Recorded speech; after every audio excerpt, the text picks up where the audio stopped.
Mas além de se misturarem entre si, as tradições africanas também receberam influências das culturas indígenas e portuguesa.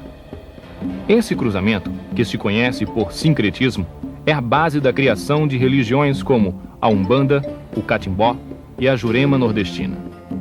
Para onde quer que olhemos, vamos encontrar um som, um sabor, uma palavra, uma obra de arte e também o resultado de anos de trabalho dos negros africanos.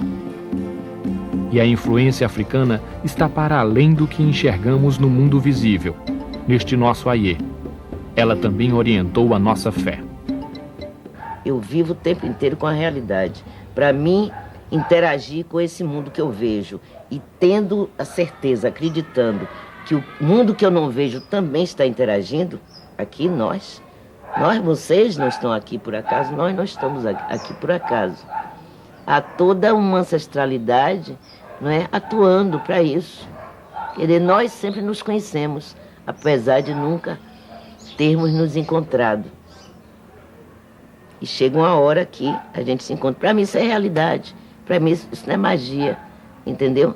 Para mim essa é a ação do invisível, a ação, né, desses ancestrais, dessas energias, né, atuando. Então, para mim, não é magia, é uma realidade. Então, isso pesa um pouco sobre nós. E tem muita gente que é iniciado no candomblé e, em vez de desenvolver uma religiosidade, uma expressão de religiosidade, uma forma de espiritualidade, que está no mesmo plano de qualquer uma outra expressão religiosa, não é? Dá sempre essa conotação né, da coisa exótica, do mágico, do show, do folclore, e aí minimiza muito aquilo que nós temos. Foi através da religiosidade que essa experiência se unificou. Claro que eram muitas formas de adorar o divino, de celebrar o divino, mas essas diferentes formas, diferentes maneiras de celebrar o divino, elas foram preservadas de maneira muito forte. E além disso, essa preservação, ela trazia aquilo que era de mais importante para os africanos deserdados, que era a celebração do território. Então, a experiência religiosa, ela traz, sobretudo, uma imagem do território perdido que é concretizado no terreiro, que é de novo recolocado ali no solo que ele é obrigado a permanecer, como se fosse um pedaço do espaço nativo desse africano. Então, o terreiro, nas experiências religiosas, tem um papel importantíssimo de resgatar, de recuperar aquele território perdido, mesmo que através de uma nostalgia, mesmo que através de uma experiência de lamento e de perda. E é esse território, representado pelo círculo, que vai reaparecer em várias atividades, não só no terreiro, no caso da Umbanda, do Candomblé, do Voodoo, todas as experiências religiosas dos africanos na diáspora, mas também no espaço lúdico. Essa mesma roda reaparece na capoeira, reaparece, por exemplo, no jongo, reaparece no tambor de crioula, reaparece no samba. Então essa mágica do círculo que traz de volta a experiência com esse território perdido, ela tem um papel fundamental e o seu útero, o seu lugar de nascimento é dentro da experiência religiosa de resgate do divino. Então esse é um aspecto que é muito permanente em todas as experiências dos africanos, ou melhor, dos descendentes de africanos, por todos os espaços do planeta. A roda, o círculo, a gira, como nós conhecemos na Umbanda, reaparece o tempo todo como essa forma imaginária de recuperação do território perdido. E a religião tem um papel aí fundamental, é o motor para que se desenlace esse tipo de amarração com um passado que é irrecuperável. Pelo contrário, a religião recupera, mesmo que simbolicamente, esses cacos do passado que foi expropriado dos descendentes de africanos. A gente não tem, se a gente for em África, eu já tive a experiência de estar em Luanda e no Benin, ou Benin, como queiram.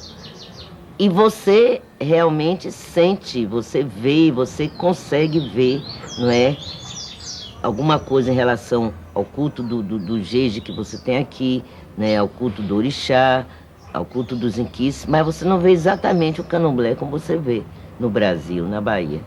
Né? Você vê, né, a origem do que nós temos aqui, mas esse jeito de cultuar orixá, de cultuar vodum, de cultuar inquice, e também juntando, né, as entidades dos caboclos, né, não só na Umbanda, no Candomblé de Angola também, a gente cultua a ancestralidade indígena, isso é bem brasileiro, e essa é uma construção nossa, não é?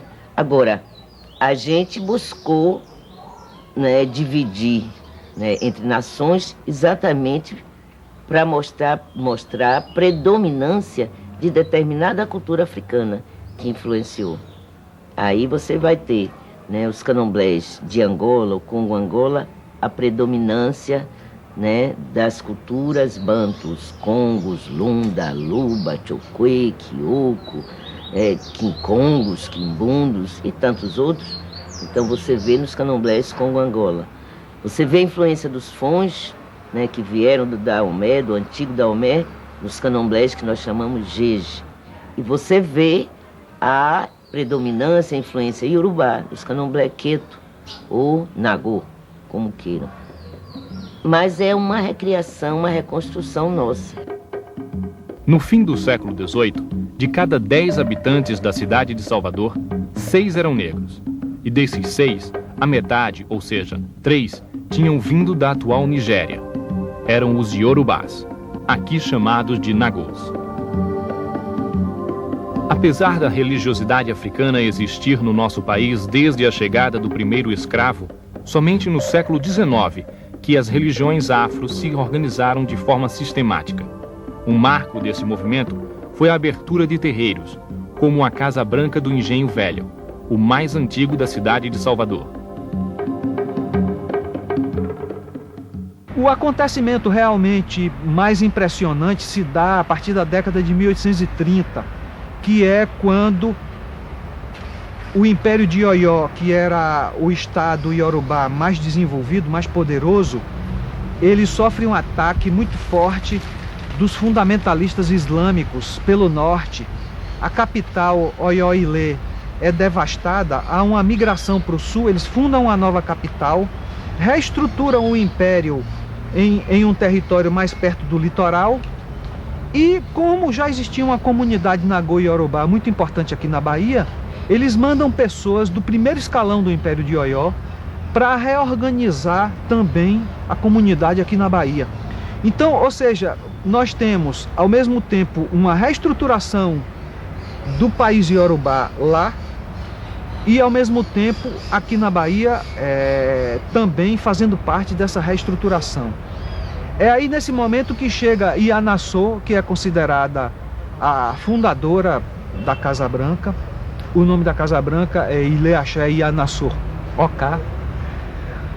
Então ela chega com a tarefa de reestruturar aquele conjunto de cultos dispersos que estavam ali na Barroquinha. É nesse momento aí que se dá a criação, a organização do xirê de todos os orixás do país iorubá, não é? Com a criação de uma ordem de entrada, com uma ordem